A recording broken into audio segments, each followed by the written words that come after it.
Hello, and welcome to ADHD Love Parent Talk, episode 30. Don't give consequences in the moment, okay? Take a step back, try to think, what about the brain difference is affecting this moment? And then go back and emphasize, wow, that must have been really hard when your brother took your toy. And next time, maybe if they take your toy and you're really upset about it, you can come and tell mom, what do you think would be something else that you could do? And those kind of conversations where you're kind of partnering with them and brainstorming, and that way they feel like they're a part of the solution and hopefully will use that solution next time. Hello, and welcome to the ADHD Love Parent Talk podcast. If you felt like you have been walking your path alone as an adult with ADHD or as a parent with children with ADHD, you are finally home. I interview parents and professionals, including doctors, coaches, educators, and so much more so you can not only learn more information about ADHD, I also want you to have tools that you can put in your toolbox as you are going through your journey. Hey, my ADHD family. Welcome to another episode of ADHD Love Parent Talk, where we talk about all things ADHD. Today, I have my guest, Aubrey, and we are actually going to get into something a little bit different. We are going to talk about FASD, which is Fetal Alcohol Syndrome, and we're going to discuss that, talk about the ins and outs of FASD, and then we're also going to discuss how it compares or differs from ADHD. So, Aubrey, welcome. Thank you so much for coming on the show. Oh, no, thank you for having me. This is fun. Yeah, so I'm excited for you to talk about this whole topic. So, first of all, tell the audience a little bit about yourself. Tell them about your background. Yes, so I started parenting almost 5 years ago through foster parenting. My husband and I got licensed with the intention of parenting kids and sending them back home. And so we've had a lot of kids coming through our house. And, you know, there's a lot of talk about how challenging it can be to be a foster parent. And a lot of that's the system. The system is very broken. And then there's other aspects of it that are parenting kids from trauma. And it's not the kid's fault, but we've got to learn what we've got to learn. And as time went on, I started realizing that there was something else that we as foster parents were struggling with. And so once I realized what that something else was, then I started training people on how to identify it and advocating at the federal, state, and local level to try to make some systemic changes. Oh, nice. And tell us a little bit about Change Starts Here Collab. So you built this platform. So tell us, what's the goal of this? Who is the audience? Yeah, it's a great question. So I started the collaborative at the beginning of November of 2020, and I did it because as I was growing and educating more people, I realized, I'm not the smartest person in the room. There's a lot of other people who have a lot of great things to contribute to the conversation, and so often brain-based disabilities are siphoned off. So autism crowd sticks together, an ADHD crowd sticks together, and the interventions, the accommodations often work for all of our kids. I mean, each kid is unique, so we should share, we should work together. And so I started the Change Starts Here Collaborative in order to make that effort, both working with all forms of neurodiversity, any brain-based disability, including mental health, and then also working with other people, and not just me. So I have other collaborators that are on the team together, and we put out lots of resources, including mini courses. So courses you can watch in 10 or 15 minutes, something quick to get just that little segment, and then, a big hour of information. Because I feel like that was what helped me through some tough times, was training. It's centers me as a parent. You're in the middle of it and you're like, what is happening? And then you're like, oh, wait, I understand the brain a little bit better now, and I can be a more empathetic parent. So. Yeah, that's beautiful. So how can people contribute to it? And then also, how can people get access to it? Yeah, great question. So we're on all platforms as at the CSH Collab, and then also our website is thecshcollab.com. And there we have resources. We have information about our courses. We do guest bloggers, and I also have information on the website about if you want to be a collaborator or learn more about that. That's on a page in and of itself. We're always looking at growing our circle of who is informing it, both with individuals who are neurodiverse, parents of those kids, and making sure that everybody is kind of on the same page as far as the stories we want to tell. Nice. Okay. So let's dig into FASD. So can you tell the audience, what is FASD, and then how does it come about? Yes, so FASD is the most common form of developmental disabilities. And it doesn't feel like that, and some of the numbers don't match that because we have old statistics. But fetal alcohol spectrum disorder is a spectrum term, or is an umbrella term for several different diagnoses, including fetal alcohol syndrome. And it encompasses all of the effects of prenatal alcohol exposure. And kind of historically, we've been told this narrative that FAS, which is the diagnosis that's been around since the 70s, we've known that alcohol is a teratogen or it crosses the placental barrier for hundreds of years, but we just had the diagnosis in the 70s, and that diagnosis was based on very extreme cases. Okay. So kids who had different facial features, which in reality only affect 10 to 15% of kids.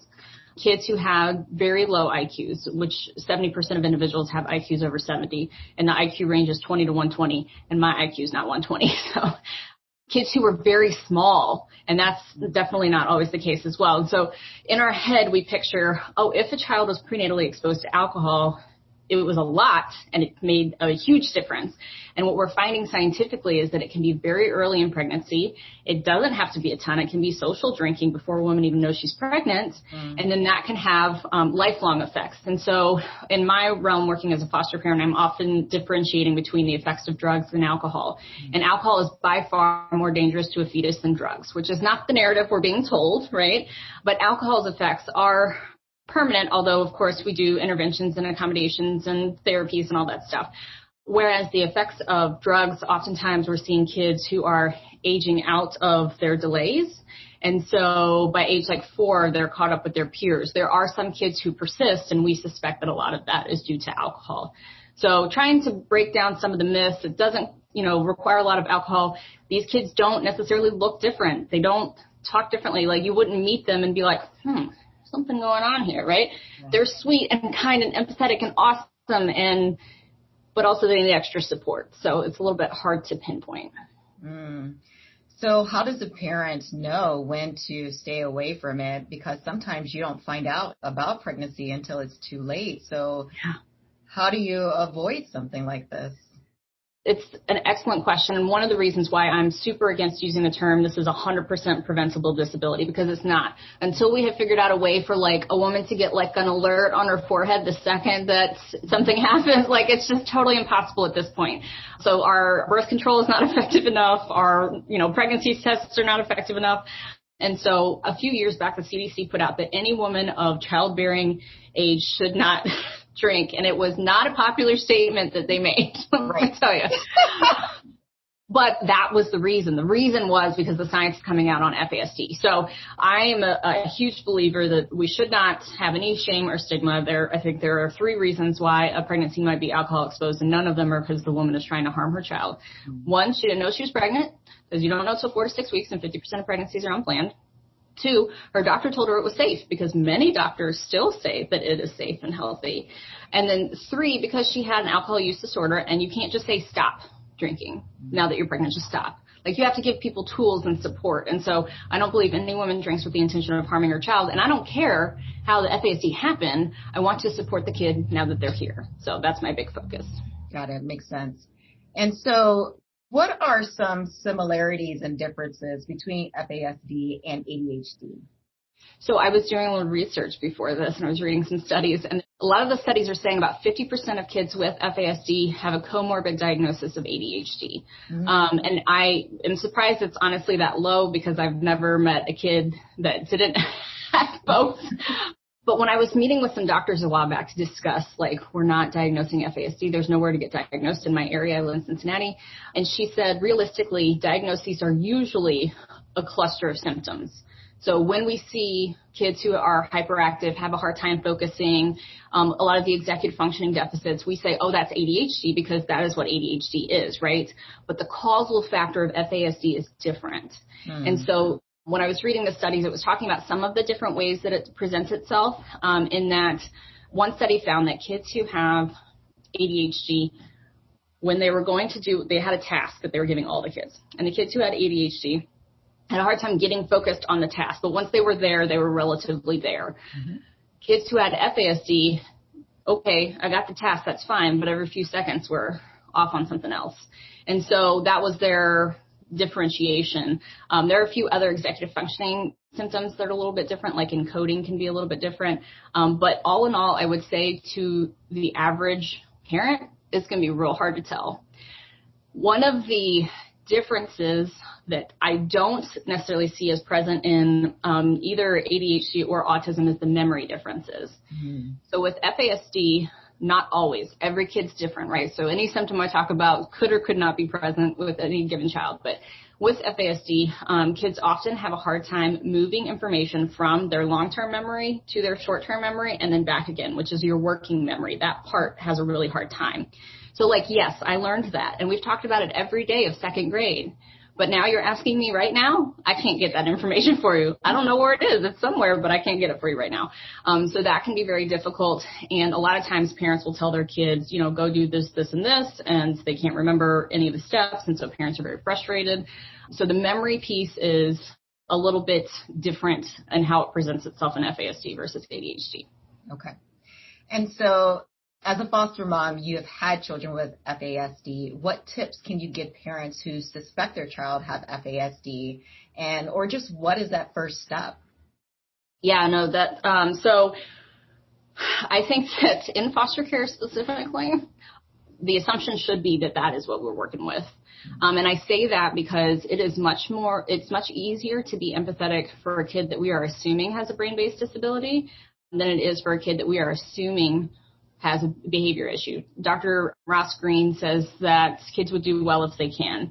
And so if we believe that to be true, and we believe that, yes, of course, there are going to be trauma triggers present, but the other thing, we have to peel back the onion a layer further and say, what about the brain is operating different? And I think that curiosity as a parent is going to help you get a lot further. So often we're like, well, they never listen to me. Okay. Do they never listen to you because they can't process what you're saying? They don't understand. You're using an idiom or a metaphor, and they're very concrete thinkers, and so they can't understand what you're saying. You give them too many tasks, or you would just expect them to remember it because they do it every day, because that's not going to happen. So if that's the case, how can we put brain supports in place in order to help them? Very often kids are hardly ever going to be diagnosed. About 1% of our population is diagnosed. It's very difficult to receive a diagnosis. And part of that is because so many kids are in foster care or adopted. So we don't have the confirmation of prenatal alcohol exposure. There are other ways to diagnose, but still very difficult. And then part of that, I have friends who are biological parents of kids with FASD, and part of it is just because doctors don't know a lot about it. And so in 2018, Dr. May out of UNC did a study that found it affected 5% of the population. Is actually a conservative estimate. We're thinking it's more like 10, and maybe that's even conservative. But as we're realizing how much alcohol affects the fetus and how it changes things, then we're seeing more of that. And we're actually, when I was reading the studies, it was talking about how ADHD, non-FASD ADHD was more present in alcohol-exposed pregnancies as well. Okay. And when you talk about 1%, you are talking about the foster care population, or you're just saying in general there's only really 1% that's diagnosed? Yeah, in general, yes. Yeah, okay. So that study in 2018 studied thousands of kids in 4 different parts of the United States.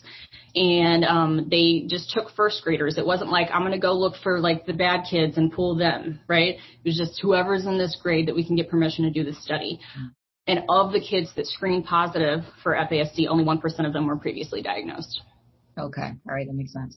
So what I really like what you said is you have the child come in. One of your suggestions is to have the child come in, automatically think they're not bad kids, and start putting strategies in place for them. And the strategies, to your point, really work across the board. Really, it's really interesting because I remember my son going to camp, and they eventually used the strategies that I gave to him for the camp kids, who were mostly neurotypical kids. And so they work really well. So to your point, just starting them on those strategies can make a huge difference.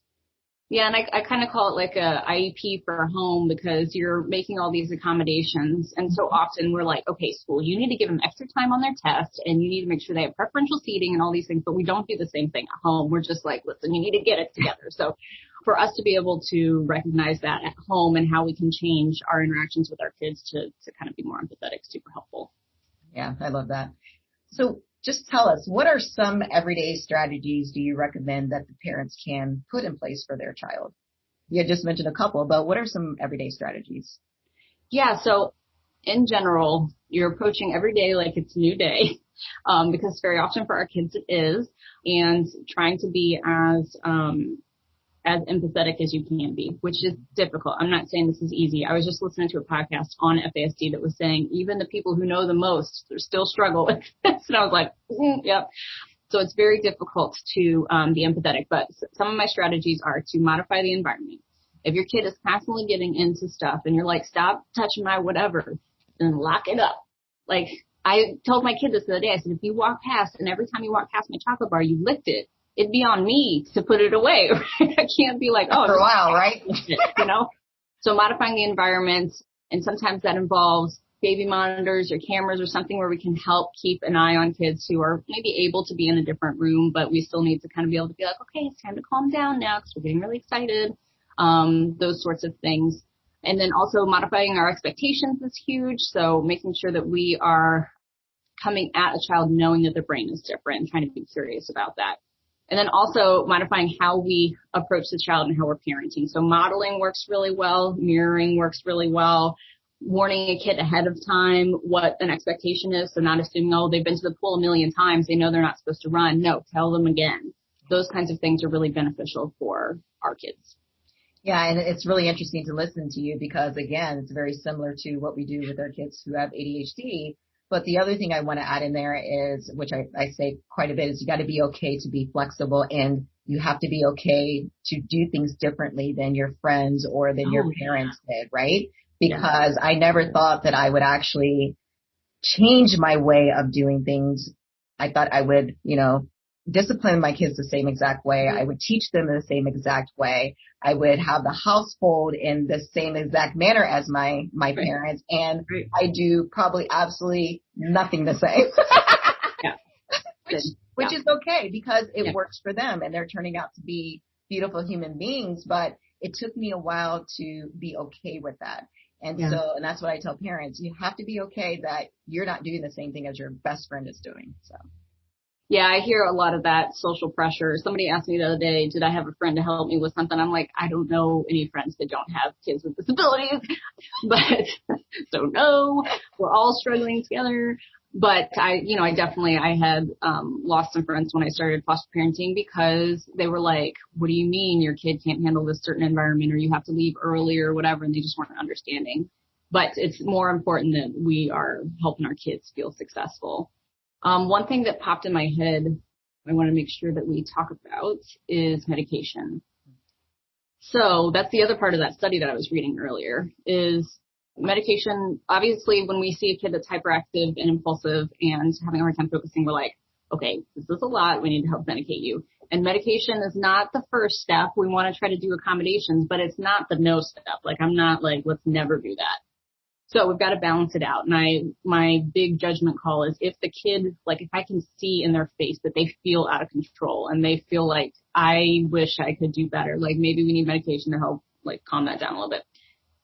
With FASD, because the cause is different, kids can have both, but a lot of kids have just one, then if you medicate it with ADHD medication, sometimes it can make kids aggressive. Because if they don't need that stimulant piece, and now you're like ramping them up, and they're like, So we just want to make sure that we're keeping an eye on that. If we give a kid ADHD medicine and they're reacting very negatively, maybe take a step back.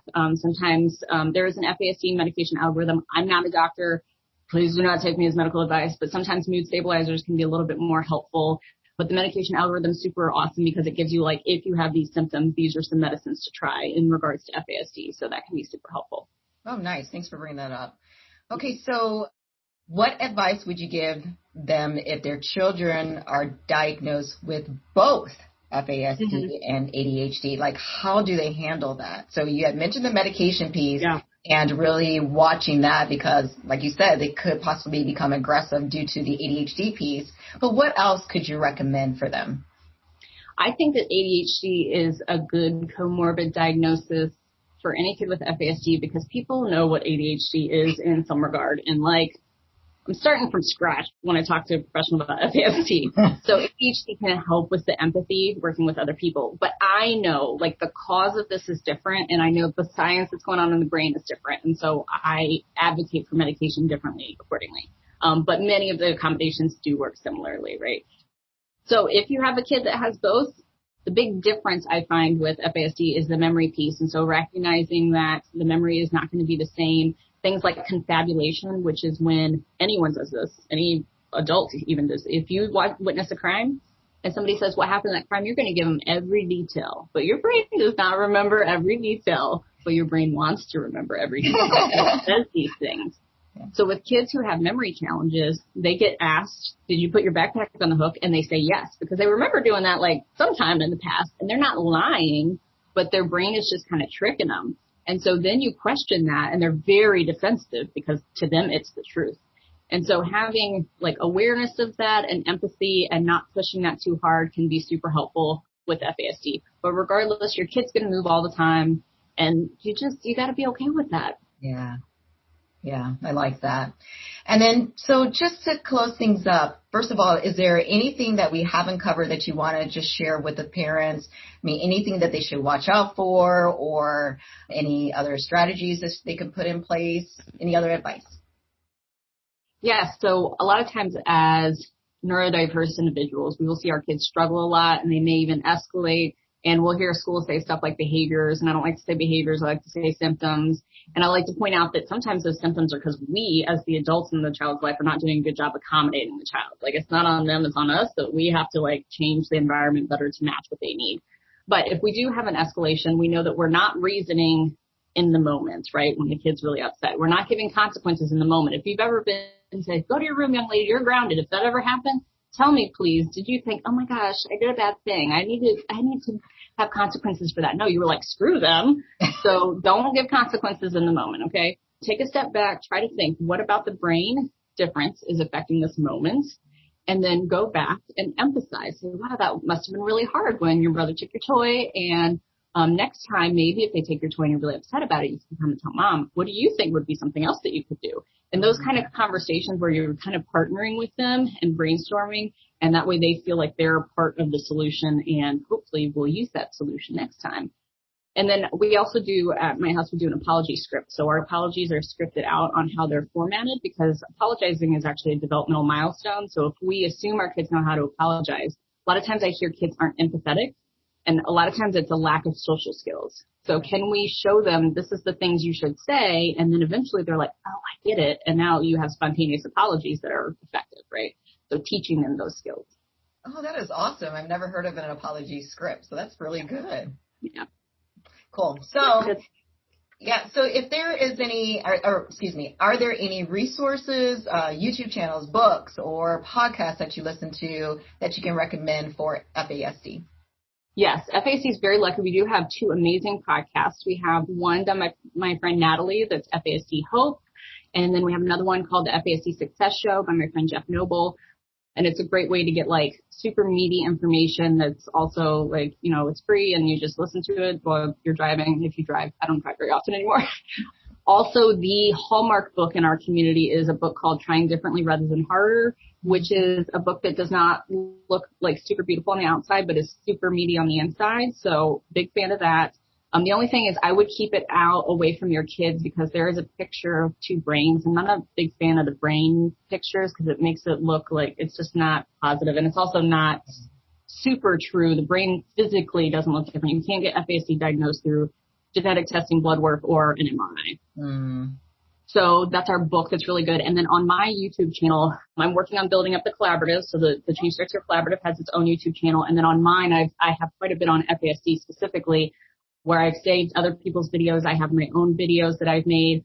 I have a 10-minute explanation in detail of all the symptoms of FASD and kind of how to identify it. So if people are like, what are the symptoms? That would be a good chunky, it's a meaty video there. Okay, very good. And I'll make sure to put those in the comments below. So if they want to get a hold of you, have any more questions, can you remind the audience how they can get a hold of you? Yeah, so I have at the CSH Collab is our social media, but then I also have at Aubrey Page FASD I'm on all the platforms there as well. And then you can also email me at aubrey@thecshcollab.com. Perfect. Thank you, Aubrey. This was great. I actually learned something new, even the name of it. So that's really cool. So thank you. Yes. All right, everyone. That closes another episode of ADHD Love Parent Talk. Have a wonderful and blessed day. Bye, Aubrey. Bye. Thank you for joining us on another episode of ADHD Love Parent Talk. If you enjoyed this episode, please do not forget to leave a review. And join me as I talk with another exciting guest next week. Have a wonderful day.